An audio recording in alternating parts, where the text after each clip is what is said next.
America, Europe దేశాలకు సంబంధించినటువంటి టోటల్‌గా 10 దేశాలు కలిపి ఒక టాస్క్ ఫోర్స్‌గా ఏర్పడి హౌతీ తీవ్రవాదుల దుష్కృత్యాలని అడ్డుకోవడం కోసం అని చెప్పేసి ఎర్ర సముద్రంలో పహారా కాస్తూ ఉంటే ఏకంగా అమెరికాకి సంబంధించినటువంటి యుద్ధ నౌకల మీద, బ్రిటన్‌కి సంబంధించినటువంటి యుద్ధ నౌకల మీదనే హౌతీలు దాడి చేస్తూ ఓవైపున వాళ్ళని భయపెడుతూ ఇంకొక వైపున మొన్న ఈ మధ్యన దాకా అప్పుడు 2 వాణిజ్య నౌకల మీద దాడి చేసిన వాళ్ళు ఇప్పుడు ఏకకాలంలో 50కి పైగా డ్రోన్లు మిస్సైల్స్తో 50కి పైగా వాణిజ్య నౌకల మీద దాడులకు పాల్పడినటువంటి నేపథ్యంలో ప్రపంచ దేశాలకి షాకింగ్ పరిణామైంది. అమెరికా, బ్రిటన్లతో పాటుగా టోటల్ ప్రపంచానికి ఒక రకమైనటువంటి సంకేతం ఇచ్చారు. దీంతో హౌతీ తీవ్రవాదులకి ఇప్పుడు ఏకంగా హెచ్చరికలు జారీ చేస్తోంది అమెరికా.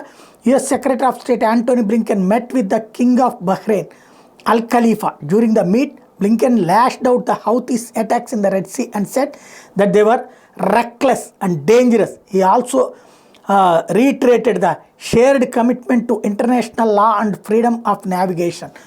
షిప్స్ని ఎవరి వ్యాపారాలు చేసుకుని అడ్డుపడితే దాన్ని ఆపడానికి మేమున్నాం, ఖచ్చితంగా మా యుద్ధం సాగుతుంది అంటూ హౌతీలకు హెచ్చరిక జారీ చేశారు.